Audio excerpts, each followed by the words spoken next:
Well, perhaps a matter of age, but it seems like sometimes that time seems to be flying. And then at other times, I kind of wish parts of it would fly a little faster. But that's the selfish side. But anyway, to me, it's amazing. Today, it's only 4 weeks now until Pentecost weekend. That's coming rapidly up on us. And today, we're going to begin a new series that does tie in with the Pentecost weekend. I'm not certain can be continuing by that point, but very likely will be. This new series is entitled, They Refuse to Listen to God. Over the past couple of months, this is a subject that's been striking me with a growing sense of focus, importance, and intensity. This has been magnified by several things, and one has been the fact that when we have substantially increased the advertising and promotion of this last book, that there's no real meaningful response in the sense of how people in times past, how we've seen a response to different things take place. A lot of that has to do with the fact of whether or not God is calling people and drawing people, but at this point in time, there is a reality that indeed God is giving that opportunity to people, but they're not listening. God's been driving home the point, I should say, the fact that this world has become so very much worse than it was around 2007 and 2008. And sometimes as we live year by year, we don't tend to think in those terms, being able to make those kinds of comparisons. It's rather difficult for us to make such comparisons, but the reality is it's far, far, far worse than it was just at that period of time. And that was 12 to 13 years ago. The reality is that mankind has become far more hardened of heart and will not listen to God. That's just the state that the world is in right now. And it's getting worse rapidly so, just in that area alone. And this is because of the pride of people has been growing, escalating, if you will, and becoming more deeply entrenched in something that happens in the mind, if you will, the heart of people. I think of the fact of this matter of advertising. I think of some of the responses, which is more to point today than it was even back then, of how people might respond to certain things. And it's incredible. We got to a point where we just took the comments off because some of them were so stupid and off the wall and so far out. It's just hard to think that mankind thinks like that even. It's just astounding sometimes. It's hard to deal with. But I think of the attitudes of showing something that the name of Christ is actually Joshua. It's like, who cares? If we call him Jesus or Joshua, that's no big deal. Well, it isn't to them. Or the fact that he was nailed to a pole and not to a cross. And it's like, he's our Savior. What does it matter how he died? And it boggles the mind. Like, it doesn't matter. These things aren't really of big concern, how things took place. As an example, the matter of 3 days or 1.5 days that he was in the tomb. Why does that matter?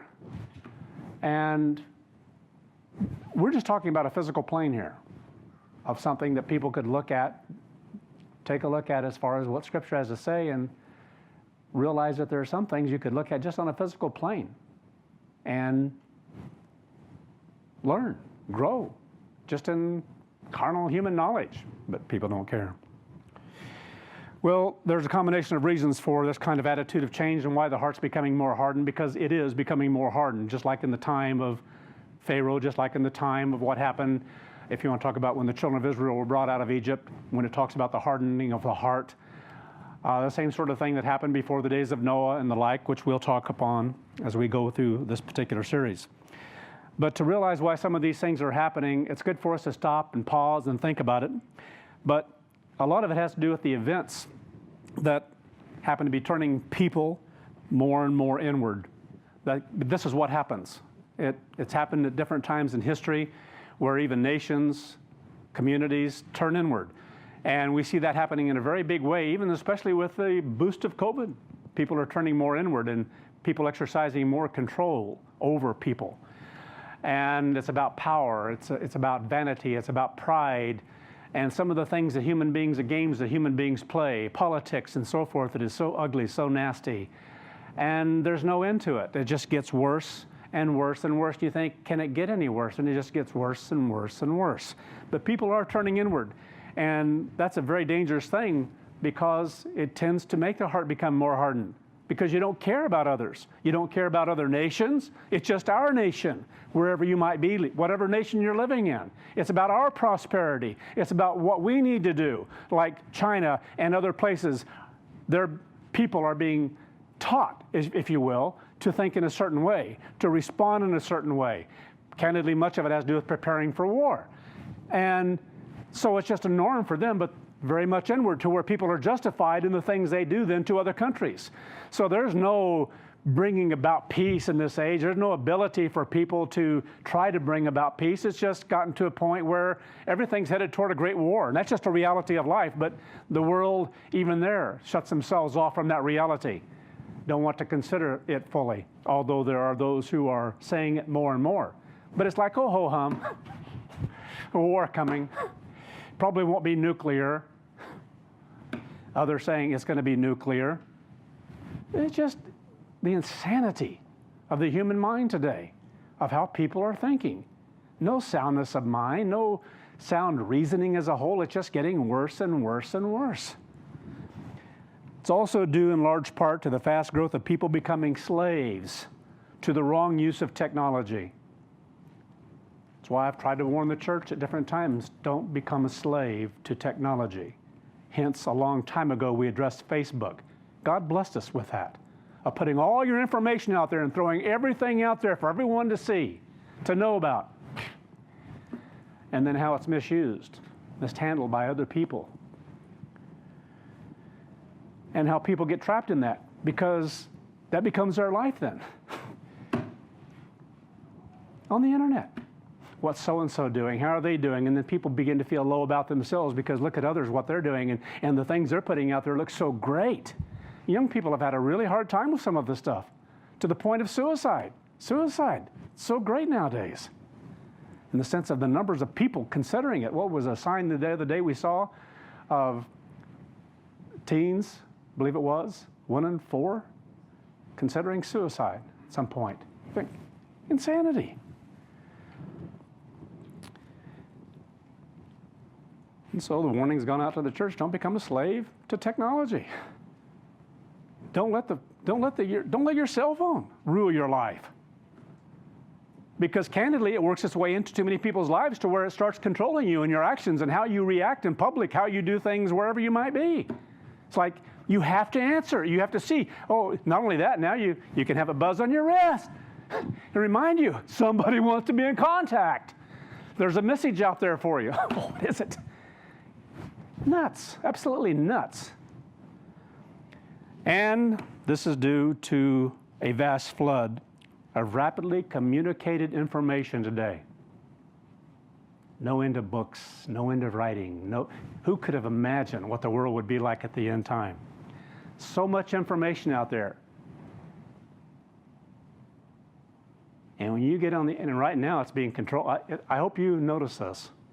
In the last few years, there's more control of what you might put in for a question on the internet now, that there are answers that they want you to have. They choose. They're choosing what kind of answers you might be able to receive, and others they're not allowing. And I hope you recognize that change out there, because I sure do when going on the internet and looking for various things out there, that people are being spoon-fed. They truly are. And blind and ignorant to it. What a sick world to allow that kind of control over our minds, and yet it's taking place right in front of our faces. And so today we live in a world where everybody's an expert on anything and everything because they read it on the internet. Because I've proven it it's right there on the internet. Whatever you want to believe, whatever you choose to believe, it's out there. It really is. You want a question about something, you can find both sides of the issue. Extremes on both sides of an issue. Really. I don't care what it is you look up. Absolute insanity. And so I caution people again, be careful of what you take into your mind.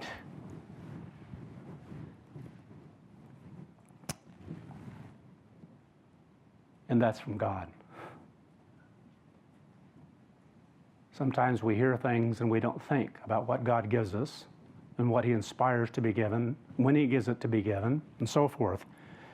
We need to recognize the source, because if God's not in it, then you just go ahead and do it. Go ahead and do whatever you want to do. Go ahead and listen to whatever, allow into your mind whatever you want to allow into it. It's like saying God doesn't care. Incredible. So people, everyone out here has their opinion. The news is filled with it. I am so sick of watching anything like that out there. It's just hideous out there. Everybody's an expert, and everybody wants to hear somebody else if they kind of think like they do. So they know what stations to turn to and what ones not to listen to, because that's the way they think. But all this is part of God's plan. Incredible. To allow such a thing to take place at the end of an age. God knew exactly what he would give to mankind and exactly when he would give it. Everything that's happened through time over 6,000 years, when it comes to technology, when it comes to a plan and a pace for that plan, God's been in charge. Truly has. He knows the minds of human beings and what they'll do under every kind of condition imaginable. And so he molds and fashions certain things. People make their own choices, but he molds and fashions certain things, especially as he is working out his purpose and plan on earth. 6,000 years of it. And the very end of the 6,000 years, then, he's allowed certain things to take place out here. By design. And so these things have to take place. We have to live through it. We have to watch what happens, how mankind responds. And finally, the world is going to have to be humbled. That's where we're fast approaching. At some point here, it's going to begin to be humbled, but that egg is not easy to break, because the heart of so many millions upon millions into the billions is so hardened, it will not turn to God in the worst of conditions on this earth. It will not humble itself. So they're going to die. That's what God says. We'll get to that as we go through the series. We should know that already. But it has to be this way for a purpose by design, because God's purpose is that when Christ does return, there will be a people who will be able to be worked with. Not immediately, because we see what Christ and 144,000 are going to do. I hope you understand what they're going to do in the very beginning. There's going to be a war, one-sided war, because everyone who wants to destroy what's coming themselves will be destroyed. God says he's going to destroy those who are destroying the earth. Those who resist that government that's coming, God's not messing around. It's not owed to them to live and live on into a new age. On the contrary. Anyway, we're fast approaching that period in time, and it's part of a process of what we're watching take place. Anyway, it's much like, and it's good for us to go back and look what happened in Egypt. Let's start there. Egypt, in Exodus 7. Beginning in verse 10. So Moses went in to Pharaoh, and they did just as the Eternal had commanded, and Aaron cast down his staff before Pharaoh and before his servants, and it became a serpent. Now, incredible things that took place here. And seeing something like that, having something like that happen, be a part of something like that. Anyway, he went on to say, but Pharaoh also called the wise men and the sorcerers. So the magicians of Egypt also did in like manner with the enchantments or their magic. Now, theirs wasn't the same, because his staff was a staff. Theirs looked like a staff, but it wasn't. It's just like might be done by things that happen today with magicians, and they do things by sleight of hand or whatever, and make something appear in a certain way and are able to control it, whatever it is. Anyway, verse 12, for every man threw down, because when it comes to something miraculous, something that is totally unnatural, they didn't have that kind of power. No one does. Only God Almighty has the power to totally change something in that regard like this. They didn't have. They weren't doing these things from something that was a piece of wood into something that had life in it. They had no ability to do that, and I hope we understand that. For every man threw down his staff, and they became serpents. But Aaron's rod swallowed up their staffs, swallowed up the other snakes. Awesome. Now, this had an effect on those who were watching, obviously, and upon Pharaoh himself. And this was just the beginning of a process that was working in his life. But as these things happened to him, he just became more defiant against God, more defiant against God's servant, against things he knew weren't possible. The best of his people couldn't copy and do the things he did, or that Moses did, in other words, that Moses told him about that was going to take place, that God did. But anyway, it says, so Pharaoh's heart became or grew hardened.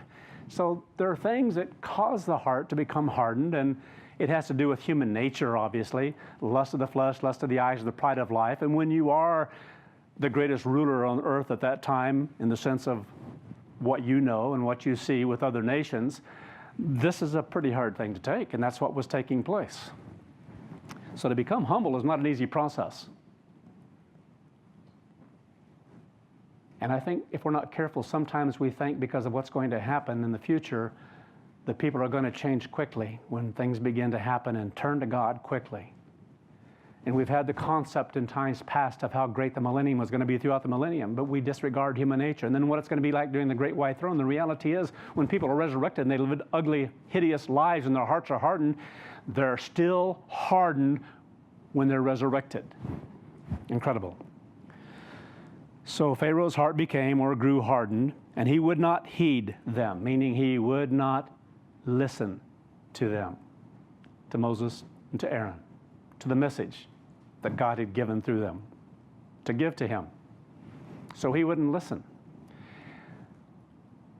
And there is that spirit that grows as far as time is concerned and what we're living through in this age right now. We're witnessing something that's quite incredible. The heart of mankind becoming more and more hardened, more and more deeply set in its ways, and gets to a point where can it be changed by the power of God? God has a desire for mankind, but it doesn't mean that mankind's going to respond. And candidly, the reality is, it's better to have things happen to bring it all to the surface so you know they will never change. They do not belong in his kingdom. It isn't intended that all of mankind be in the kingdom of God. It isn't intended. Sometimes we think that it was, because of this concept the world has that God is going to save the world, all of mankind. No, he's not. That's not his purpose, to save all human beings, because you can't, because of free choice, because of the free mind that everyone is given. And in the environments of mankind, and because of the nature of mankind, and because of choices, this is one of the choices, just as it was in the spirit realm. Something that God wants us to deeply, deeply, deeply understand, so that when it's all said and done, there will be a family, but not nearly as large as perhaps we have thought in times past. Not nearly. You've got to want God's way of life with all your being. There are some pretty tough things said in Scripture about those who turn away from, once they have been impregnated with God's Holy Spirit, and turn from that. It's not a small thing, even there.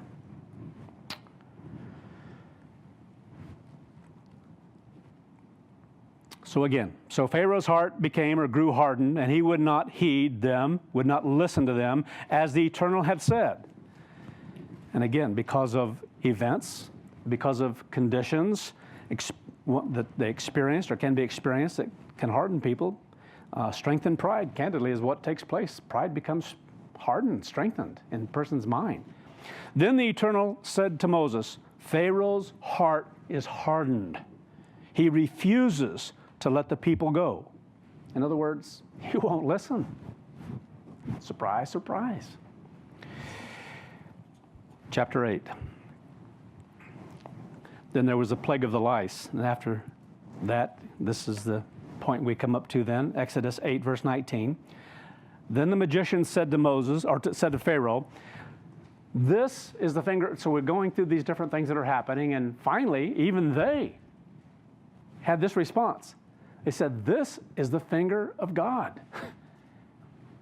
What can any man do? Well, now they had a little bit of motive in what they were doing and saying, and I hope we understand that too, because if they can't keep Pharaoh happy, this could be bad news.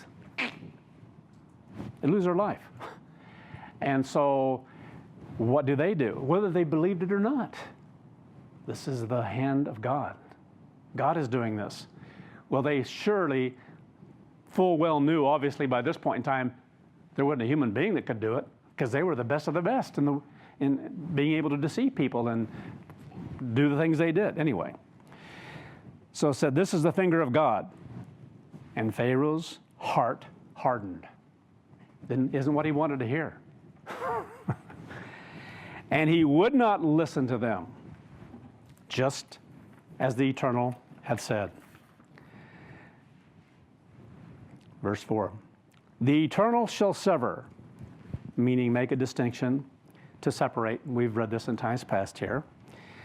The Eternal shall sever between the cattle of Israel and the cattle of Egypt, so that nothing shall die of all that's of the children of Israel. Well, he's going to love this one, isn't he? God knew how he's going to be. When he sees indeed they're suffering and the Israelites now aren't, they're slaves, what belongs to him, the power he had over them. And so instead of acknowledging anything, instead of admitting there's a power greater than he is, or their gods, and what he believed in, because you see, even within what we call traditional Christianity, people believe so deeply in the things that they hold on to, that to believe the truth or accept the truth is a totally different matter, and it's not a small thing. I think sometimes we think, well, it's going to be easier for them to repent and acknowledge God and admit certain things than it is for Hindu or whatever you want to pick out. No, not so. So the Eternal appointed a set time, saying, tomorrow the Eternal shall do this thing in the land. Then the Eternal did that thing on the following day, and all the cattle of Egypt died, but all the cattle of the children of Israel, not one died. So all the news came back to Pharaoh. He knew it. He was told it. They're all dead. They're all alive in Goshen. Incredible. Then Pharaoh sent, and behold, there was not one of the cattle of the Israelites dead. He went to find out, and so he got news back. So the heart of Pharaoh was hardened. So you try to start taking something away from people to tell them they're wrong. It's amazing how hard the heart, the mind can be before they will acknowledge the possibility of something different than what they're going to insist upon holding on to. Incredible. So the heart of Pharaoh was hardened, and he did not let the people go. Chapter 10, verse 1. Then the Eternal said to Moses, go in unto Pharaoh, for I have hardened his heart and the heart of his servants to show signs before him. So sometimes when some people have read these things, they look at this is what God did to him, and he didn't have a chance to. No, it's by the conditions around him. God knew the heart and mind he had, but he knew what kind of conditions by which he would just progress and get worse and worse, where it would manifest what's in here, how deep it was. And things happen in life to manifest where people are and how they think and what choices they're going to make. God lets us make choices. And so here it was. He knew exactly what Pharaoh was going to do because of the kind of individual he was, how great he thought he was, and so forth. How far he'd already gone in his mind becoming set in who he thought he was. For I have hardened his heart and the heart of his servants to show signs before him. What signs? Miracles that only God could do. No human being can do. Moses and Aaron couldn't do, but they're speaking and telling of the things that God has told them and passing that along to him, but he won't accept it. It's almost, I think it's difficult for the human mind to grasp that kind of mind that would continue to refuse. And yet we're going to go through a period of time where so many are going to do exactly that. You think, surely people would want delivered from a nuclear war. Surely people, when they know that there is a power that they can see that's coming, that's in the atmosphere and things happening in the world, that surely that would change the heart and the mind of people to humble themselves and acknowledge there's a great God. And look at what is taking place. But they won't, because they want to hold on to what they have. It's hard to understand that kind of thinking. It's hard to understand for the human mind. It's hard for us, I think, sometimes to understand what Satan did, Lucifer did. He had everything going for him. The height of the angelic realm in the sense of power and might and responsibility and beauty that God had given to him, of all the archangels, of the three. And look at the choices he made. It's like, how is that possible?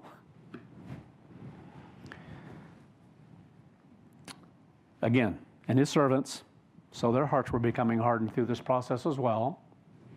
They were a part of this, to show signs before him, so that you might tell it in the ears of your son and your son's son, what I have performed in Egypt, and the signs which I have done among them, so that you may know how that I am the eternal. So from the very beginning, such powerful things that took place, and they recognized what they were living through as they went through all these plagues, and God began to separate a people for himself as a nation, and they began to understand and see things that mighty and powerful, that's beyond human ability. And then the Red Sea and all the things that took place there, but it doesn't take very long for human nature to come back, does it? A couple of days, no water, what takes place? Sometimes you just have to laugh at human nature, how dumb we can be, really. So Moses and Aaron went in unto Pharaoh and said to him, thus says the eternal God of the Hebrews. Can you imagine? Right there.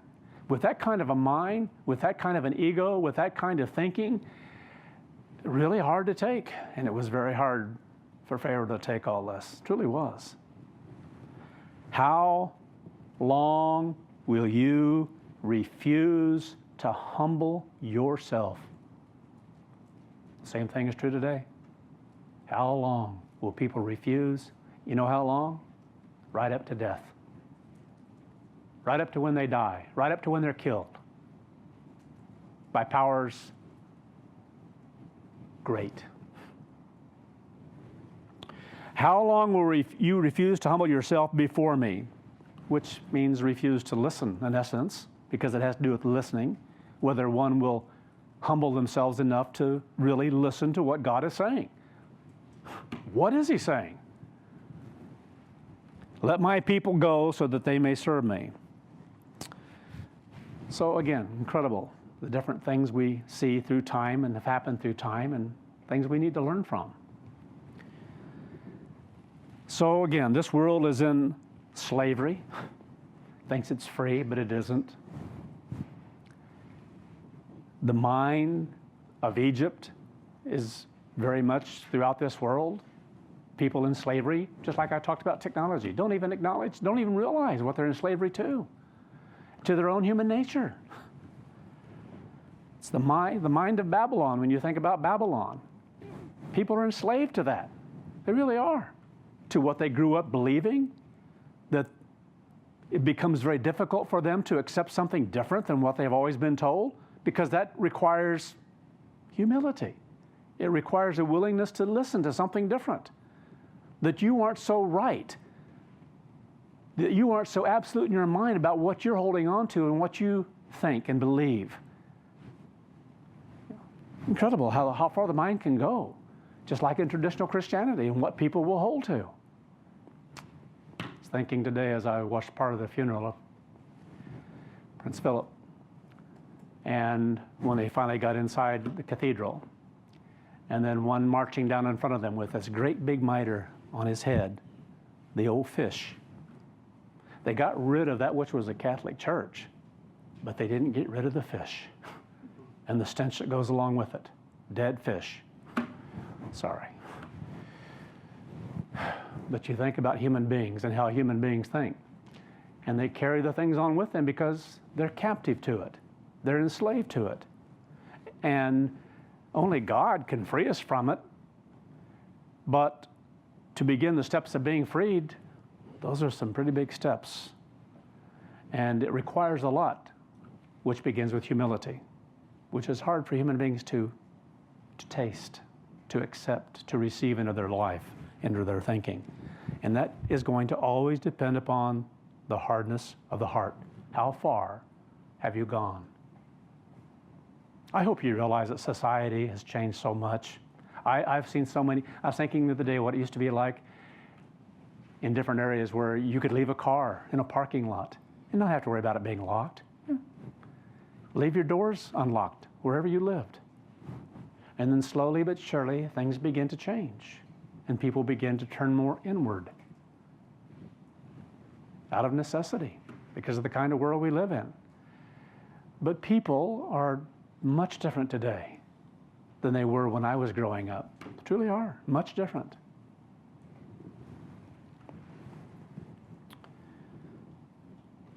Mankind has to be shown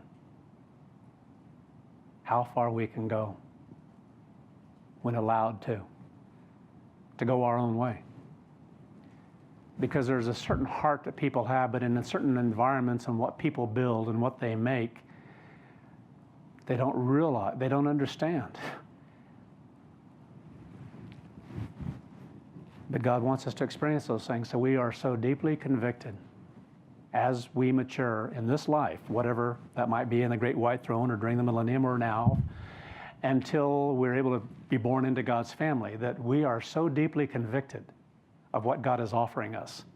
And that we recognize the mind, the thinking, that can never, never, never, no matter how much we might love someone else, that if they will not repent, if they will not listen to God, if they will not change, they should not be in the kingdom of God. And God will not allow that. That's why everyone is tested. Will you stand? Are you going to stand regardless of what anyone else does? You, between you and God, and what you think, and you're going to continue to walk on that journey, run in that journey if need be, and never give up. You're going to persevere to the end because that's what you desire with all of your heart, with all of your being. And you wished, you desired that others would make the same choices, but you can't control that. I know people in God's church who have tried to save others. They try to save family. They try to save loved ones or whatever it might be, and to make them go to Sabbath services or go to a feast or whatever it might be. And you can't do that. You can't make people change. You can't make them think about God, that they want to listen. They can occupy a chair and cause more harm because we lack an understanding in those situations. If we try to save someone else, you can't. So it's offered, it's given, but the reality is every person, young and old, has to make their own choices, especially when given the opportunity by God to do so. Because the reality is not everyone is ever going to choose God. We may love them, we may want certain things for them, but the reality is you can't give it to anyone. They have to make their own choice.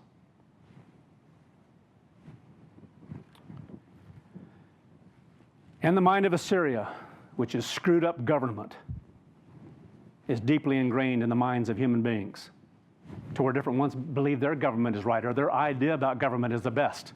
They're all wrong. That's why it's so wrong for us to take sides in politics or whatever it might be, or governments. There are all kinds of governments around this earth, and they've all failed through time. And given enough time, every one of them will fail because that's the history. But every once in a while, you get some that think this one won't fail. It's like the corporations. We're too big to fail. We're too good. We're too great. Look at China passing us up like mad as far as this nation's concerned. And people are blind to it. They don't, it's like they can't face the truth. If time were to go on, it would be wise to learn Chinese. Seriously.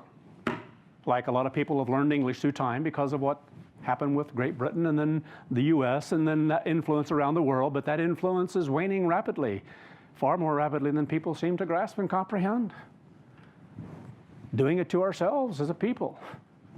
Divided, divisive. I really hate to see what's happening take place, but it must. Sad to say. So again, these things of Egypt, of Babylon, Assyria, that are deeply, when you talk about that which is spiritual, that's deeply embedded in the mind, becomes, the worse it gets, the more the pride in these matters, they become deeply embedded in the thinking, in the minds of people. Such minds become deeply set. And today, we have minds out there that are deeply set in what they're pursuing. And just because they see something awesome in the atmosphere or see Christ himself stand on earth and able to disappear like that, they will still refuse. They'll hold on to their ideas, their ways, wanting them, in some cases, demanding them.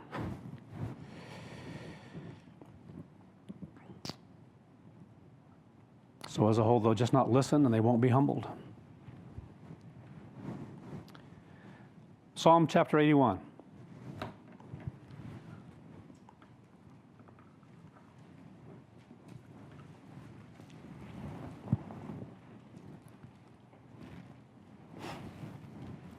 Now, as we go along, we're going to talk about a mind that is at enmity against God. Every human being has it. But there's a mind that can go way past that, to where that mind can become set in thinking, to where the heart can become so hardened that it will not listen to God ever, ever. And that sometimes I think is difficult for us to grasp and comprehend. Psalm 81, verse 8. Hear, O my people. And so if we're not careful, we can read through something like this and think, well, this was to the Israelites. It's to mankind. Everyone belongs to God. Everything in his creation belongs to him. Hear, O my people, and I will testify to you. And it means, what does that mean? I will tell you the truth. That's what it means. That's what he's saying. I will testify to you. I will tell you the truth. To come from God Almighty, the truth. O Israel, if you will listen to me.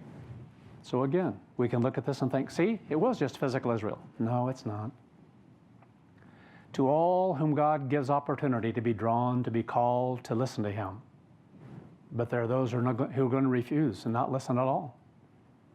Who are given the opportunity to become what Israel pictures. Because it's not about a physical people that he's saving. There shall be no foreign god among you, nor shall you worship any foreign god. Can you imagine when people begin to be shown there is only one God, there's only one Messiah, one Christ, and every other idea you have ever had about gods or about God, it's all a bunch of bunk. It's false. It's not true. Lies, lies, lies, perpetuated, started by, and fueled by a spirit being named Lucifer, who became Satan. There shall be no foreign god among you, nor shall you worship any foreign god. So they must come to recognize God, or hear from God, or whom God sends. I am the eternal your God, who brought you out of the land of Egypt. In time as a whole, all are going to come face to face with that reality, that truth, just like in a great white throne. For those who are resurrected, what a clear message can ever go out. Human beings, to all of a sudden have life. People were dead. To see a world they don't recognize, it's hard to imagine. I am the eternal your God, who brought you out of the land of Egypt. Open your mouth wide, and I will fill it. So we understand that on a spiritual plane of what God is saying, what he's showing us. But my people would not heed. In other words, would not listen to my voice. And so regardless of how God delivers that voice, written word, by other voices or whatever it might be, There is that which God is testifying, giving is his truth, as truth from him, of what is true in life. But my people would not listen to my voice.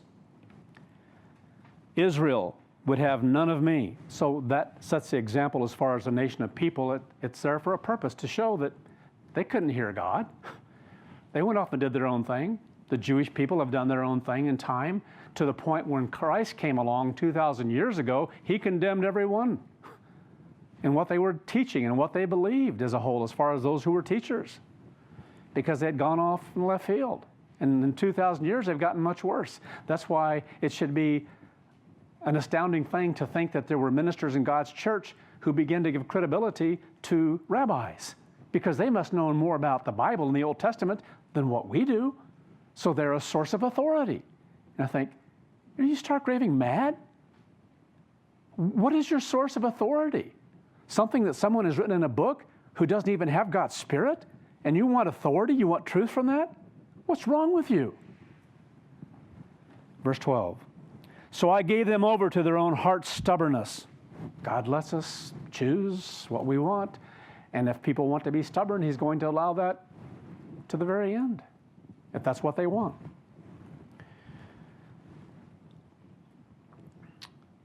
So again, set ways. Being set in their ways is hardness due to pride. So again, I gave them up to their own stubbornness to walk in their own counsels. Look at what's happening in the world. Look at what's happening in this country today. Look at all the different ideas, the different concepts that people have about governing, what they think is right, how to rectify problems and so forth. And it's such a mess, absolute mess. To walk in their own counsels. In other words, in what they think is best or right. That's all you hear. What individuals think in their mind is best or right. Their own counsel. Or in someone else's counsel, and then that becomes their counsel because they can't think on their own. Anyway, verse 13. Oh, that my people would listen to me. So that's the only way we can be God's people, truly become a part of Israel, is by listening to God. And so we understand that. But see, I marvel that the vast majority who ever had opportunity to listen to God quit listening. They turned away from God. They became hardened in heart. They wanted something else. Most of the times it had to do with sex. Just like happens in the world. Adultery, fornication. It happens in the world. And it's happened a lot in God's church through time. And then on it goes. On and on it goes. Reasons that people make choices they do. Next thing is money, finances, money, how to use it. I need that. I need that 10%. Okay, God lets us use it for something else. Boy, and in that day, to rob from God blows the mind. That any human being who ever had opportunity to be impregnated with God's Spirit would do such a thing. And to think that you're going to get by with it, that you're not going to get cut off from God immediately, you live in la-la land. You become so weak in your own mind, so hardened in your own heart. What a dangerous thing. That my people would listen to me, that Israel would walk in my ways. And that's a beautiful thing. There's no more beautiful thing in life than to walk according to God's truth, God's ways of life. Truly. That God is at the forefront in all your thinking, that you want to honor Him, that you want to yield yourself to the process of glorifying Him and His Son, that you want to bring honor to His throne, not dishonor. So we have those kinds of choices to make, but these things are sometimes thrown out to the world at different times, and here at the end, it's there.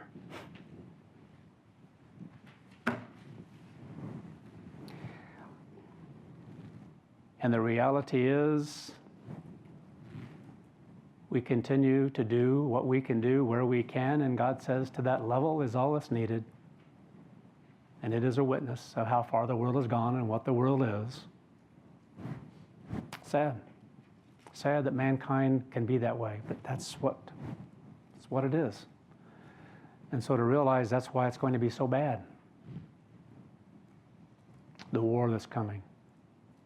Thank God he says only 2/3, or 1/3, I'm sorry, at the very beginning. Just by one section of that, because there's going to be a lot more. And then when Christ returns, how many more? Another third? More?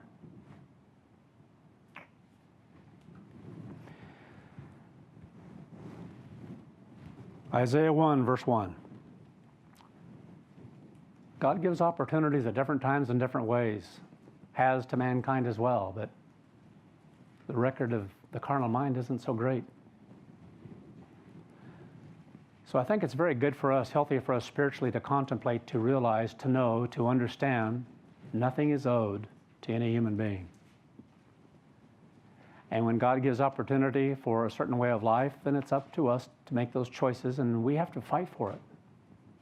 Because just like Israel, Jacob, you have to wrestle, you have to fight for this way of life, and this is the main thing you have to fight against. And bring it into subjection to God, because you want that. You want God's rule in your life because you have learned, you know, that's the only thing that brings true peace and happiness, fullness of life, real joy of life. We're the only thing that can get in the way of that. Our choices, if they're different from what God says is right. What an incredible time we're living through. We truly are. The visions of Isaiah, the son of Amos, Isaiah 1, verse 1. Now, the book of Isaiah very much is about things that happen at the end time, about a judgment that God's bringing on the earth and why, basically showing the mind of mankind for 6,000 years, but eventually there's a time for judgment, the execution of judgment. And we're at that point in time where the world is going to begin to experience that after 6,000 years in order to usher in a new government, a new world, a new age. And so everything comes to a point where finally this is it. And it goes through and talks about the minds of human beings, that naturally by nature we all have a haughty spirit. By nature, that's what we have to fight against. Lust of the flesh, lust of the eyes, and the pride of life. Pride. And that's the battle. And we have to choose to engage in that and recognize the only way we can fight that battle is with God's Spirit in our life, in our minds. And so we learn that process throughout our conversion, throughout the transformation in our minds. So we're constantly making those choices. What an awesome process.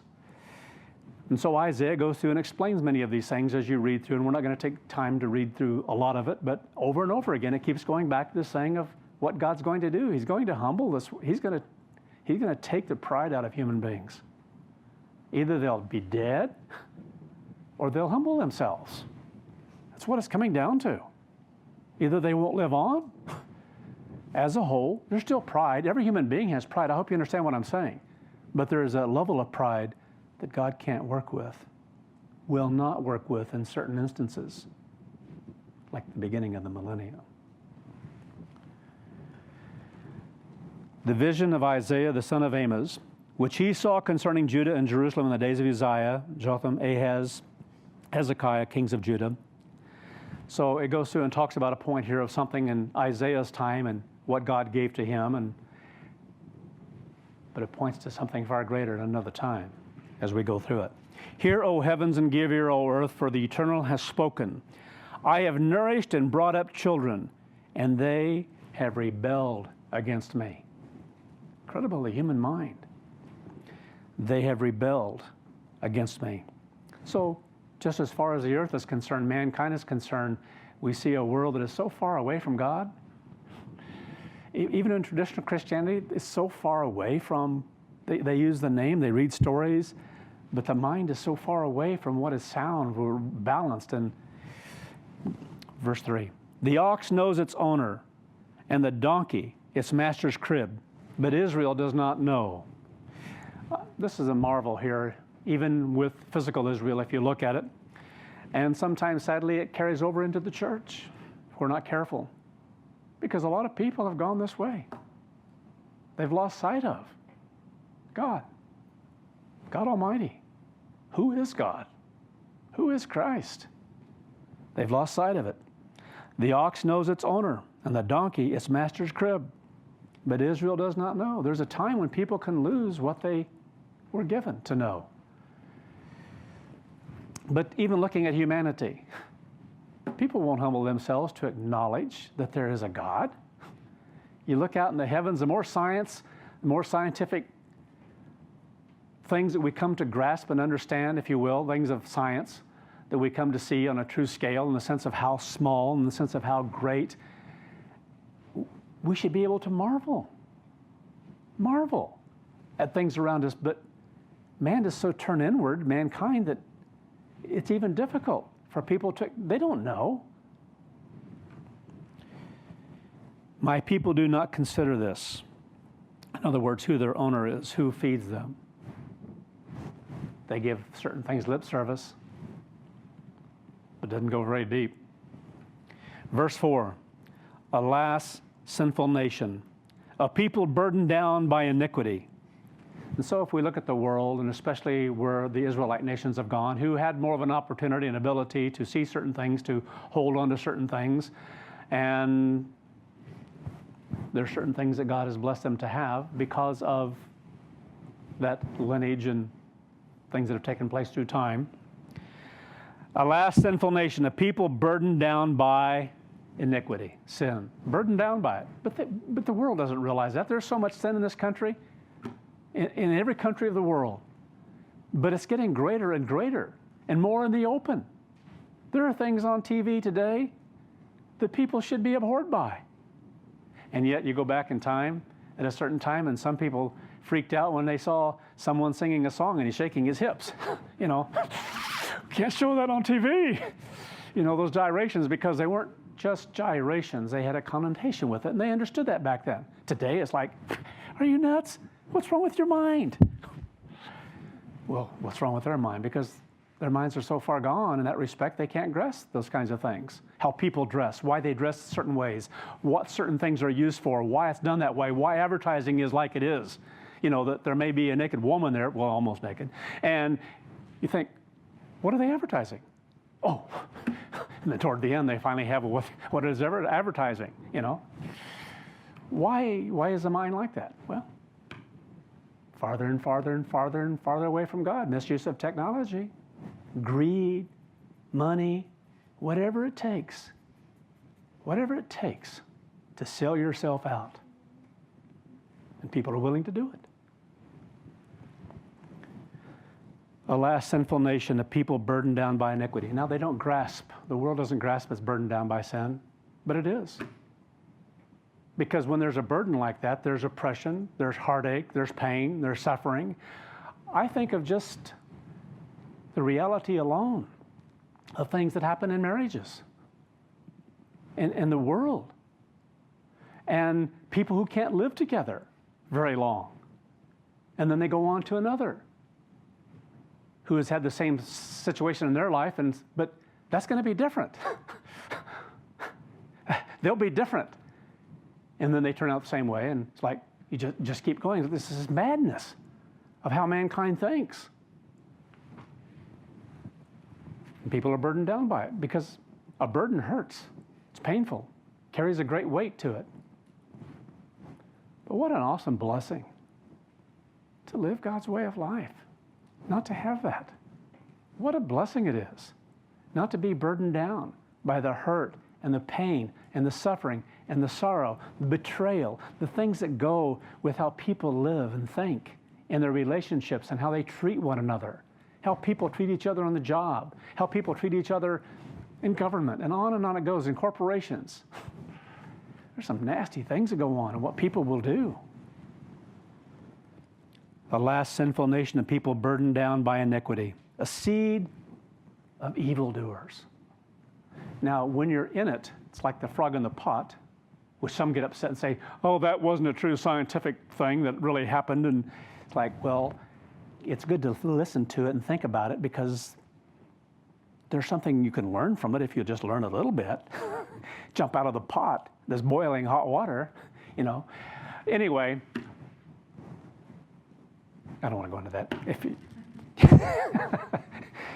There's the thing about you turn up the fire and you'd think the frog would want to jump out, but if it's slow, it just slowly gets cooked, and that's kind of this, whether it's happened or not is immaterial. The reality is it's a good thing to learn from in the sense of this can happen to human beings and how we live our lives, because this is exactly what happens. Something happens slowly and we don't realize what's happening. Like what happened back in the 50s with this gyration, and TV was new, and here he is, and we're just going to take him from the waist up. We're not going to show the rest. We can't do that on TV yet. And then after a while, and what do you see today? You see anything imaginable. Some things that couldn't even be thought of in times past, because the science hadn't developed to a point where people could change their bodies. And you think, and if you dare say anything about it, you can be censored. I mean, that's the way it is. It's like if you speak anything against anything or about something that's a reality of truth,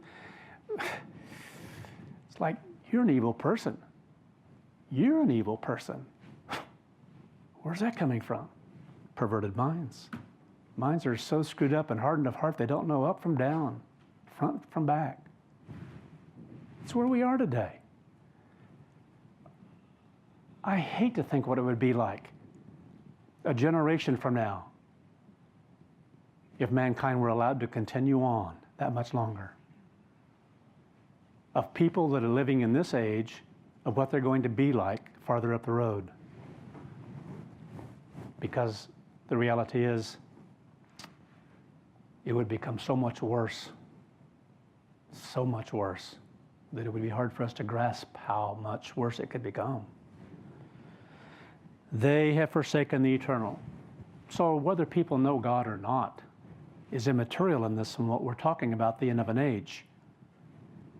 They have forsaken the eternal. It's just that mankind is not only has a heart that is against God, but it's gotten worse and worse and worse to where it can't turn back. That's the scary part, to where a mind can become so gone. What's the purpose in the great white throne?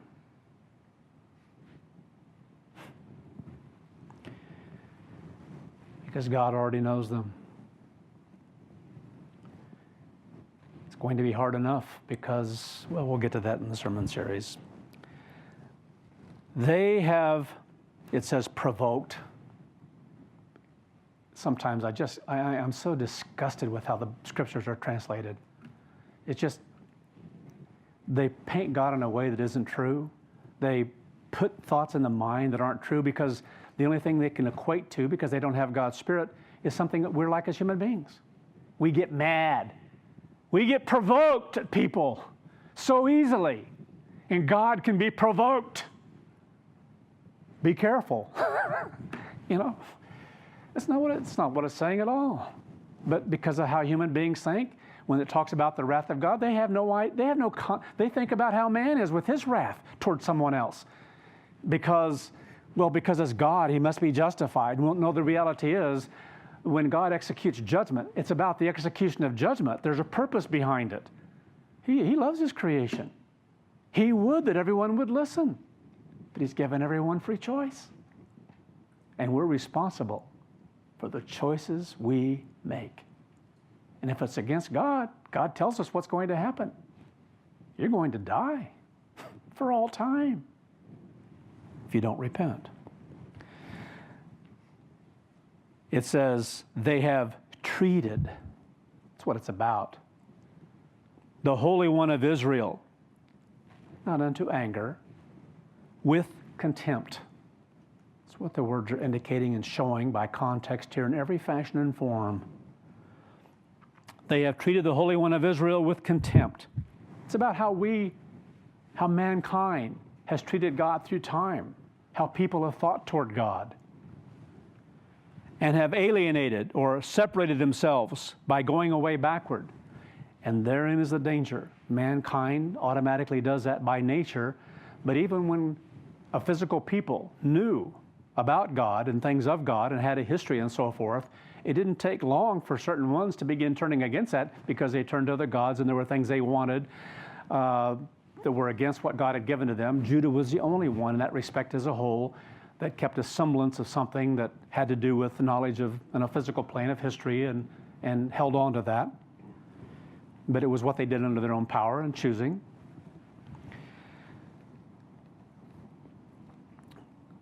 So again here, they have alienated themselves by going away backward. So how far will people go? Will people go away from God? What a horrible thing to think about. Another poor translation is, in essence here it says, why do you keep turning away? Why?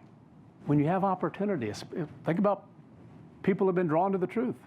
Why do people keep turning away? I could ask the same thing of the Church of God through time, past 2,000 years. Why do some keep turning away? Why the majority turn from God when they've been given opportunity, impregnation of God's Holy Spirit? What a horrible, hideous thing.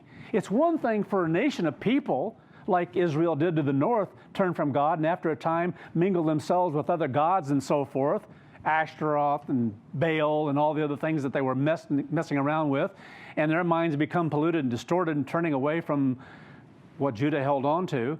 You know, there's one level of thing there, but for physical people to do, but for a spiritual one, they're both bad. But the spiritual is so much worse, and sometimes we can gloss over these things and not realize the degree to which God holds us accountable, responsible for choices we make. Why do you keep turning away? The whole head is sick and the whole heart faint, whereas the word means weakened. Look at the world today. Look at governments today. Look at education today. Sick, sick, sick. And what's forced down in universities and colleges upon the students, and what works its way then into schools as a whole. And the stupid things that they get involved in that are so important to them. You lost your mind? Sadly, people have. They've lost soundness of mind. What's more important? Indoctrinating or teaching people how to think?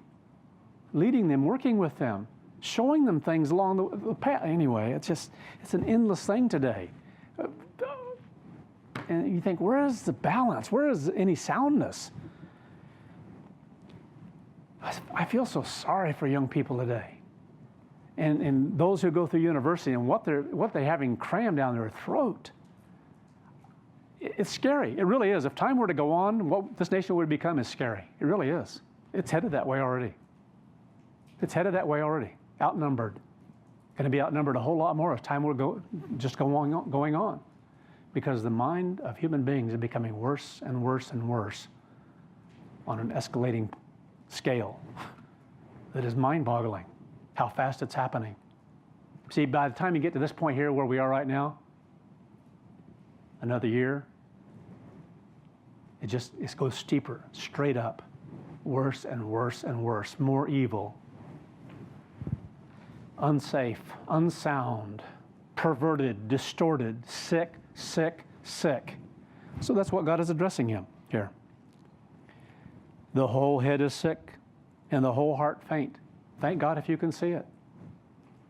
It's a blessing to be able to see it because there's a vast world out here that doesn't really see this. They don't realize how fast these things are happening. Some do, and they give it lip service to a point, and then they give their opinions, and nothing changes. But slowly but surely they get indoctrinated in certain things in their life, and it just gets more confusing to people. Talk about Lot vexing his righteous soul from day to day. We should feel that way by what we see going on around us and wanting to see it stopped. From the sole of the foot even to the head, there is no soundness in it. So be careful what you choose to believe that you hear out there, what you take into your life out there that's on the internet. But wounds and bruises and raw sores. That's how God says we should see it. How bad it really is, how sickly it really is. They have neither been closed up or bound up, nor soothed with ointment. There's no healing taking place. It's just getting worse, sicker. I want to go through and read some of, this is just starting April the 3rd till now, news. Now, there was a whole lot more, obviously, that's so distorted and off the wall, but just want to read some of the stuff that it's happening so fast now. It really is. And I hope we see this change of how much this is taking place right now, whereas a couple of years ago, it was a long time between stories like this. And then never to the depth of some of these, of what they're saying now. It shows the mind and the thinking of people and where the world is right now. And that's the gauge. That's what we need to be able to see.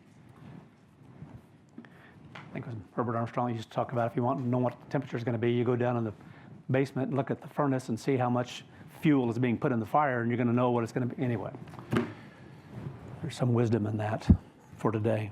Though most of us don't know what that is all about. Anyway. Have you ever thrown coal into a furnace in a basement? Any hands? Hey. Yeah, I not only had to get it in the basement into the furnace, but out of the boxcar. Now that was fun as a kid, scooping it out and throwing it into a truck in order to get it over to the house in the basement to put it in the stove. That's fun. Coal is fun to work with. Black, sooty, nasty, dirty. Anyway. Today we just go push a button. Oh, it's too hot in here. It's too cold. Oh, get the button. Oh, do it on your cell phone. That's even better. Whew. Don't get up out of your chair. You should just kind of blend in with it in time. Well, anyway. Here's I'm just going to read a different news article, just parts of them, and then just the headlines say it. Fears grow, World War III could be triggered in a month as Russian military seen on the move. Russian military analysts Pavel Felgenhauer, I think I got that right even, Felgenhauer has warned World War III could be sparked by rising tensions between Russia and Ukraine, and things could really kick off in early May. The crisis has the potential to escalate in a pan-European war, if not even a world one. Felgenhauer warned starkly in an interview with Rosbalt, R-O-S-B-A-L-T news outlet in Russia. Anyway, another one here. Russia is amassing unprecedented military might in the Arctic. This unmanned stealth torpedo, speaking here of what is in the midst of this article, is powered by a nuclear reactor and intended by Russian designers to sneak past coastal defenses like those in the U.S. on the seafloor. The device is intended to deliver a warhead of multiple megatons, according to Russian officials, causing radioactive waves that would render swaths of the target coastline uninhabitable for decades. You think, what is in the minds of human beings to contemplate doing this? They have it for a purpose. Would they use it? People in the States would think, oh, nobody would ever, ever do something like that. How naive, how stupid, how blind we have become. In November, Christopher A. Ford, then Assistant Secretary of the State of International Security and Nonproliferation, said, the Poseidon is designed to inundate U.S. coastal cities with radioactive tsunamis. Who thinks up these things? China sent its carrier near Japanese waters because Tokyo and Washington encroachment unites Beijing's hands, or unties Beijing's hands. In other words, that gives them an excuse to do something. So it's like we just keep pushing and pushing, and after a while, they have an excuse. It's like the stupidity of what this country is doing, and NATO under the guise of NATO, and sending all this military might into the Ukraine. So if Putin does anything, shame on Putin. But who's instigating it? Who's jabbing at the bear? Who's poking the bear? What would we do if this was happening off our coastline right next door, up in Canada or whatever? and somebody's bringing in all kind of military might and putting it on your border. Do you think we would take it as a nation? Well, today you might, but anyway.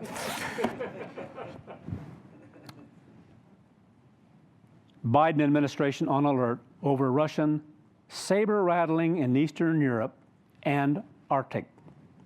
The Western powers have no idea what to do in this situation, that the clock is ticking, and that at the beginning of May, everything will be ready for a Russian military advance if they want to make one. Another article. Is war between Russia and Ukraine now inevitable? At the end of the day, number one, it says, the war between Russia and Ukraine is inevitable. But at the moment, in April, it's very likely. Number two, for Russia and the Russian people, war now is preferable to war later. Number three, the USA now will not fight for Ukraine with 99% probability. Well, I'd say it's probably 100. You know, how can these nations think when it comes down to it, when it's all said and done, we're going to protect them, we're going to help them? Japan? Think, what are they smoking? Another one here. Moscow holds emergency talks with U.S. over fighting in Donbass. I don't know if I pronounced that right either, but that's what it's going to be today. Donbass, maybe. As Ukraine says, NATO exercises will train troops for war with Russia. As part of the war games, it says Europe is expected to see the largest deployment of U.S. forces since the start of the 21st century. Around 20,000 American troops will participate, along with a 17,000-strong contingent from NATO member states and non-members like Ukraine. Another article here. Japan poised to allow Coast Guard to fire on Chinese vessels in new legislation. Another article. Moscow pledges retaliation to U.S. and U.K. U.S. and U.K. plans for rocket deployment in range of Russia's borders, sparking new missile crisis fears. And then the article goes on to say Russia would be forced to defend itself if Western nations go through with plans to station short and long-range missiles in Europe, a Moscow diplomat has warned, insisting they could be used to target the country's air defenses.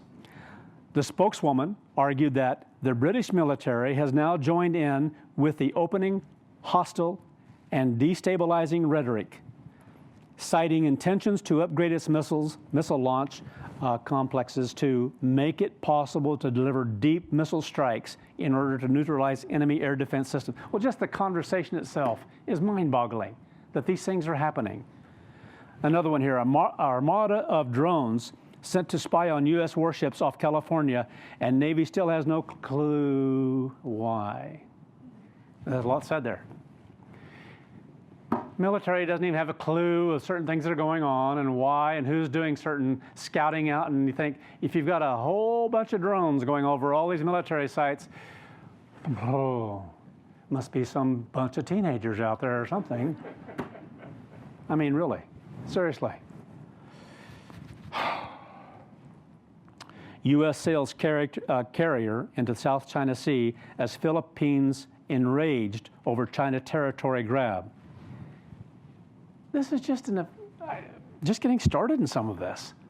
3 weeks' time, over and over again, articles, each one of these can be a moment where war begins. You think, this is insane, but it has to be that way. We're there. Beijing accelerating timeline for possible invasion of Taiwan, experts warn. Another one here, a biological Fukushima. Brazil COVID-19 does on track to pass worst of U.S. wave. Well, I just threw that in there. Anyway, talks about the numbers and so forth and problems different countries are having, and this just goes on and on and on. Anyway, another one here. Taiwan says may shoot down Chinese drones in South China Sea. They're pushing at each other. They really are. Another one here. Kiev's forces are primed for attack if they can overcome their own minefields. The article says NATO's military attaché and its advisors are expected to arrive on the front line in Ukraine and provide their military expertise in the potential upcoming hostilities. the active movement of military transport aircraft between NATO countries and the Ukraine countries. The United States and its allies continue to saturate the Ukrainian army with military equipment, including UAVs, electronic warfare systems, anti-tank systems, man-pads, they're called, and other modern precision systems, Just pushing at them, poking at them. War between Russia and Ukraine seems to be highly likely. Many military political experts claim that the current situation can only be resolved by a military conflict. Some of them declare a war now is preferable to a war later for Russia. There's one from Netanyahu. Warns Israel will act against Iran if Biden restores the nuclear deal. So all this tension that keeps going on over there with Iran, and they're now stepping up the centrifuge process of radioactive materials being made for bombs, whatever, nuclear warheads. Another one here, COVID vaccine site closes early after adverse reactions to J&J shot. Okay, I got mine.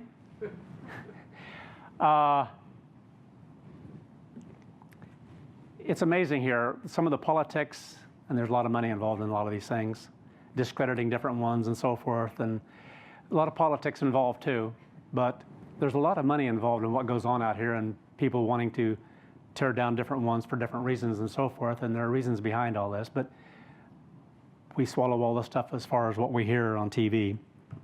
But anyway, I got a bit of a charge out of this here because they were making this big to-do about different ones who had passed out from receiving the shot. And it's like with no other grounding, it was like it's bad, the shot's so bad. People are passing out. And so they shut down some places at one point here. Well, this happened just last week before the weekend because we were scheduled to have ours in Indianapolis on the way back from Missouri because I found something online and that's the one I wanted, so that's the one I chose and we got it signed up for it. Anyway, so this comes out and it's like, well, you know, there are people who just, it becomes, they don't want shots anyway. It's like, I don't want that in my arm, and this kind of hysteria that goes around, then there may be something, I don't know if I should, and so they faint. It's like, okay, that's just our problem. Anyway, I'm going to come back to this in a moment, but I just wanted to throw that in there because I want people to know that, yeah, we all have choices to make. I've made mine, my wife's made hers, and it is what it is. Another one here, hypersonic missile fails test launch from B-52 bomber. Just tell the world how bad we really are when Russia and China already have theirs working really well. And they're bragging about it, and we test fire one and it doesn't work. The U.S. Air Force called the failure of the AGM-183A air-launched rapid response weapon a setback and demonstrating its progress in hypersonic weapons. I wonder sometimes what other nations, what would you think if there's going to be a war that's coming, how they might think would be an opportune time to start it. They're going to do it. That's what their plan is. They're already deciding that, but it's going to be when and under what conditions. And so you think, anyway, it doesn't take a lot of brains to figure this one out. The U.S. military, and that should stir us up too to realize, yes, it's out the door. But it's in God's hands exactly what that moment's going to be. But in a moment, it'll happen quickly. The U.S. military has been racing against China and Russia to field numerous types of hypersonic weapons which can fly at more than 5 times the speed of sound. Catch up. That's where you want to be, isn't it? In this kind of world. Another one here. China flanks Taiwan with military exercises in the air and sea. I hope you're seeing some of these things that do come across in the news from time to time, because they're not little things that are taking place. They just keep pushing more and more and testing the resolve more and more. It's what a lot of things are going on right now, is testing how far can they go without a response. Because then when you do it in mass. Another article, Not the Onion. Oh, I don't even want to read this one because it smells like an onion. I don't even want to mention her name, so we're going to pass that one up. I won't even give a hint. New York, another one here. New York, talk about soundness of mind. New York illegal immigrants to get one-time 15,600 stimulus payments if they lost their job during the COVID pandemic. Another one here. Israel shifts focus to Tehran's sea bridge, strikes guards ship in the Red Sea. They're pushing at each other. Again, a lot of these things going on out there that people in the States aren't even hearing about as a whole in the news. And if they hear it, it just kind of passes by because, well, that's clear over there. It doesn't mean anything. U.S. mole sending warships into Black Sea to be ready to respond to Ukrainian crisis. Now, this is going back a little bit, and you think what progress has taken place now just in the last week here. Why into the Black Sea? I hope you know where geography, Crimea, and some of these different things, and some of the things that are important to Russia and, anyway, Ukraine, the world. Iran, so I read this at this point because there's going to be some other articles come out later, and it's a time sequence. Iran to, without doubt, respond against U.S. and Israel for a Red Sea mine attack. Another one here. U.S. delivers military cargo to Ukraine as it hypes Russian military movements. Just keep poking. Turkey claims 2 U.S. warships to enter Black Sea as Ukraine posturing grows.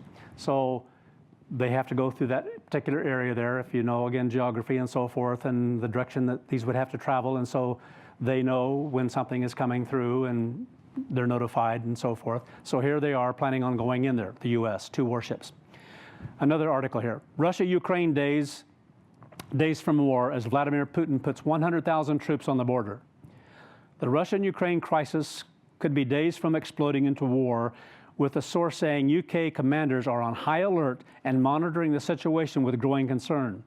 Putin's Navy, on Thursday, piled on further pressure on embattled Kiev by announcing the deployment of a war-fighting fleet towards Ukraine, arriving within days. Another article. China issues new threats to Taiwan. The island's military won't stand a chance. So this is rhetoric that keeps being thrown out there, and with them generally followed by actions in time. It's just a matter of their time. Now news, April 10th through the 16th. This article, Ukraine redux, war, Russia-phobia, and pipeline, can't even say the word, pipeline-istan. Anyway, a lot of the things that didn't withstand, anyway, pipeline. Ukraine and Russia may be on the brink of war with dire consequences for the whole of Eurasia. Let's cut to the chase and plunge head on into the fog of war. On March 24th, Ukrainian President Zelensky, for all practical purposes, signed a particular declaration, it says here, a declaration of war for all practical purposes against Russia by a certain decree, and they give the number here, whatever. Another one here, act of war, Putin's robot army to be deployed at Ukraine border with 85,000 troops ready for conflict as war tensions mount. Another article, Iran starts up advanced centrifuges of new nuclear deal breach. U.S. and South Korea reportedly believe Pyongyang soon to launch its first ballistic missile submarine. Just what we need. Power failure at Natanz. This is in Iran. Accident or U.S.-Israeli cyber attack. So again, things that people don't see out here. They don't think about it, and if they do, they don't really care. You think, so much going on. It's incredible. Incident at Natanz. Not an accident. Damage worse than Iran revealing. This is from the Jerusalem Post, so the Israelis pretty much know what's going on there, so they want everyone to know what happened. Another article. Ukraine, Taiwan. 2-pronged U.S. aggression toward Russia. China escalates. Such a multipolar world of equals is anathema to the United States and its imperialist pursuit of unipolar dominance. The latter configuration is essential for maintaining the dollar as the world's reserve currency, which in turn is vital for propping up the U.S. economy. It is therefore logical if not, I'll get this out too just a moment, execrable. Very bad. Not a word that I normally use. Very bad, in other words, that's what it means, that Washington appears to be accelerating on a collision course against Russia and China. The speed and recklessness is correlated with the growing sense that the American empire is in terminal demise. The Ukraine and Taiwan are providing the U.S. with a two-pronged attack against Russia and China, and what Washington views as its last chance to grasp onto a world that is disappearing before its eyes. America's reckless and delusional gambling is placing the world in an extremely dangerous situation. Its rulers and their political flunkies are flicking matches at a powder keg. Well, again, that's how one group of people think and believe, and yet you think about what's taking place, that the fact that it's in the news and how people are thinking, that's what we get out of these things. It's how people are thinking and how much this is in the news now, all these things that are taking place around the world. And it's like, even though it's increasing, people become numb to this. It's like what happened before World War II, but it happened so much slower. Yet there was news that was out there. But what did anyone do? Well, today it's happening very fast, very quickly, and it's far, far worse. Another article, next step, the apocalypse, question mark. It says the bumbling Biden administration's claim to fame may be jumpstarting World War III. This is an RT op-ed, so again, the source, Russian television, their thoughts. Another article here, Japan decides to dump 1 million tons of radioactive Fukushima water into the Pacific. And of course, that's not making the Chinese very happy either. And they said, you should drink it before, to show it's safe. Be willing to drink it before you dump it in there. Yeah, that's going to happen. Setting the scene for global destruction. Now it's the Arctic. Again, over and over again, all these things about war and U.S. and NATO and Russia and China and how people are antagonizing each other. And it's just mounting up. Russia warships deploy to Black Sea amid U.S. destroyers. Arrival at Ukraine as Ukraine tensions grow. Another article. So they're sending theirs, making it clear here. Now you're coming in. It's been notified through Turkey. Obviously through that area there with 2 warships. Now we're letting you know that there are other warships being deployed here. That's what Russia is saying. Another article here. Ukraine claims Putin is preparing to deploy nuclear weapons to Crimea as tensions ratchet up further. And Russia holds live fire drills in the Black Sea ahead of the arrival of the first U.S. warship into the region. Another article, U.S. notifies Turkey of cancellation of passage of 2 warships through the Bosphorus, Turkish sources says. So again, it's this testing. How far, what will they do? Well, they backed out. They don't really want a conflict. They're going to leave. Don't worry. So what does that give? Green light. Not going to stand up for them. Not going to take a stand for them. So people know it. Incredible what's going on. Washington's decision to cancel its scheduled deployment comes hours after a squadron of warships from the Russian Black Sea Fleet took to the waters to conduct artillery fire exercises. Another article, joint CDC and FDA statement on Johnson & Johnson COVID-19 vaccine. As of April the 12th, more than 6.8 million doses of the Johnson & Johnson, Janssen,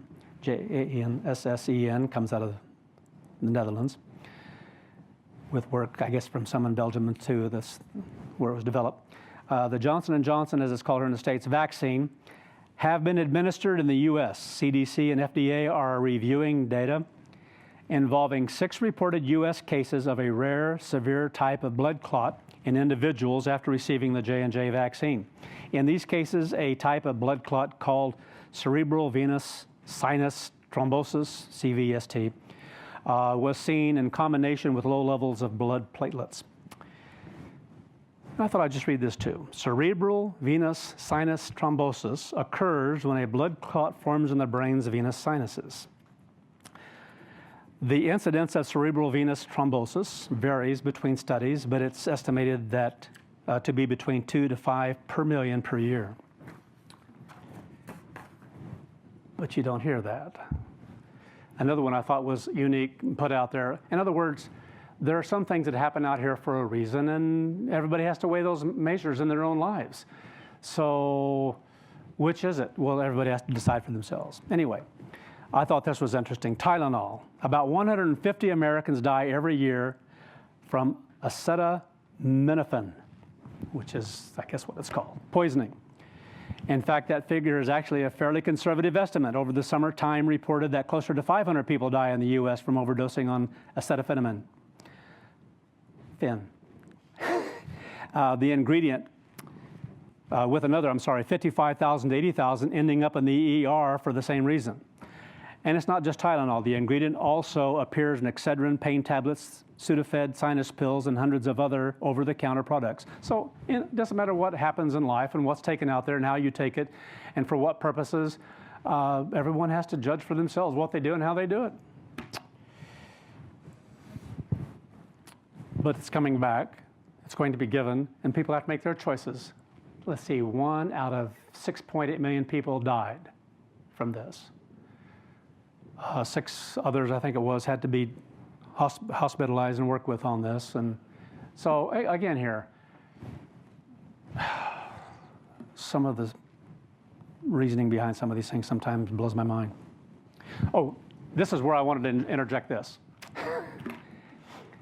Letting everybody know that yes, indeed, my wife and I have had the Johnson & Johnson vaccine. And that was our choice. Everyone has to make their own choice. But I do want to say that we're going to make a change in how we observe some of the things we're observing as far as congregations are concerned when you come together.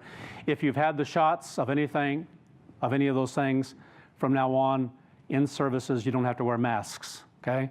We're going to do that as far as the church is concerned. And you don't have to in fellowship. So that's in here. But when you're going from inside of a building until you're actually in the room, you need to wear your mask because that's what they require.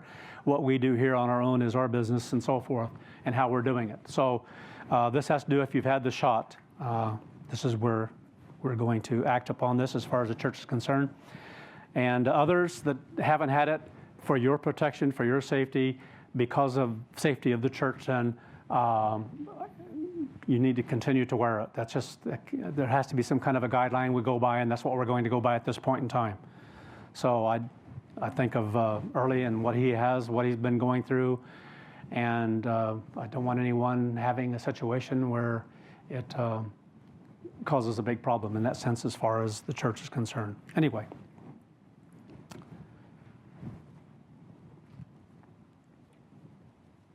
Another article here. Guns of April and Global War. Isn't that crazy? Read a headline like that? Guns of April and Global War. You wouldn't see a headline like that 2 years ago, a year ago, 3 years ago. You could scour anything. You might find some crazy brag on the grocery store stand of some of these far out things that are sometimes like spaceships along with the alien things and pictures of aliens. And don't forget Bigfoot. You might be able to pick up something about a World War III thing or a global war, but not in regular, normal, daily news. Incredible. Guns of April and Global War. Russia has been very clear. It will not allow Kiev to reacquire Crimea or the Russian-aligned breakaway proto-states of Luhansk and Donetsk. It has been, that's fairly close, I think.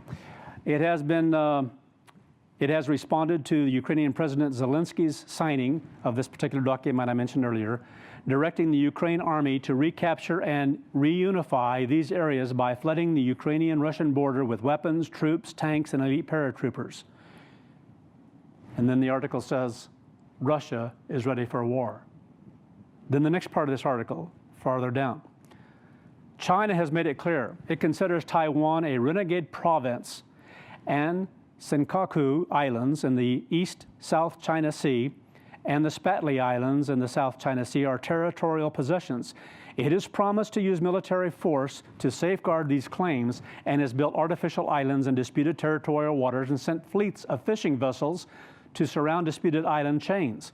And so they're talking about a lot of boats, a lot of ships that have been sent out now just in this past week. Then it says, China is ready for war, and Taiwan is ready too. Then another one here. Israel has been very clear. It will not allow a nuclear-empowered Iran to become Damocles' sword, threatening Israel's very existence, Damocles. And then it says, Israel is ready for war. And that's the kind of world we live in right now. They're talking about it more and more, just a matter of time, and we understand it's God's time. Then one last one. Stop the saber rattling and begin escalation before Russia-Ukraine conflict turns into nuclear holocaust, Gabbard tells Biden. Sad world we live in right now because we know where it's headed and what's going to take place. So again, I think it's good for us to be sober by realizing how the pace of all this, how fast this is happening and taking place right now, and it's escalating because this is even starting to get in on local news at different times. You see some of these things actually coming out that they're talking about. Not that people grasp it because they don't as a whole, but the fact that they're talking about it says a lot. It really does.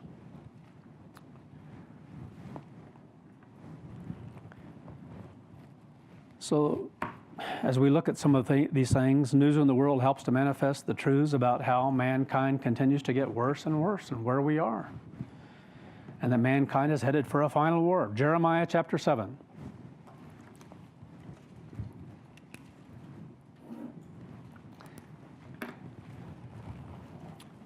Returning to look at a place where God speaks about this attitude of mankind. And there are some verses in Jeremiah that are so typical for today. They truly are, of this end time. Jeremiah 7, verse 22. For I did not speak to your fathers, nor commanded them in the day that I brought them out of the land of Egypt concerning burnt offerings or sacrifices. But this thing I did command them, saying, Obey my voice, and I will be your God, and you shall be my people. Walk in all my ways, or walk in all the ways that I have commanded you, so that it may be well unto you. But they did not listen, nor incline their ear, nor walked in the counsels. And in it's not the imagination, but the word is stubbornness here, basically set in their own way, that's what it's talking about, of their own evil heart, and went backward and not forward. So again here, it's talking about a particular time, but this isn't written for that time. That's what we have to understand by so many things that are written in prophecy. We can read through them of something that was a type of something to take place, but the vast majority of all these prophecies, Isaiah, Jeremiah, it's on and on it goes. They're for now, and things are happening that fit into these things. Now, that's why I think of the scripture that talks in essence about who can help but prophesy as you talk about the world news, the state of the world, and what God has said would be at the end time. Verse 25, since the day that your fathers came forth out of the land of Egypt unto this day, now, up all the way, I have even sent unto you all my servants the prophets, daily rising up early and sending them. Yet they did not listen to me. So the reality is, that's the way of mankind. That's the way it's always been. That's the way Israel was. But it's the way of the world today in a very powerful and profound way, worse than any other time except for one. Yet they did not listen to me, nor incline their ear, but hardened their neck, and have done worse than their forefathers. And today, that can be said, especially of this nation and of the Israelite nations. Therefore you will speak all these words to them, but they will not listen to you. You shall also call out to them, but they will not respond to you. I think of what it said in the other book. If you will listen, God will listen. People don't care, not even a few. Not even to all that it went to and all that took a look at it, that didn't go very far or even read the whole thing. No response. No change. Incredible. It reflects a spirit and a mind and where the world is right now, more than ever. You shall call out to them, but they will not respond to you. So say unto them, this is a nation that does not obey the voice of the eternal their God. They will not receive correction. Truth is perished, and it's cut off from their mouth. So again, the purpose for reading that is just showing here, showing in essence, stating, maybe is a better way of saying it, this is the world we live in today. This wasn't just about them and something that happened back then a long time ago. It's about where we are now in the world, and the world not caring, and how much worse it's gotten since the days of Herbert Armstrong. Much, much worse. And the evidence is all around us.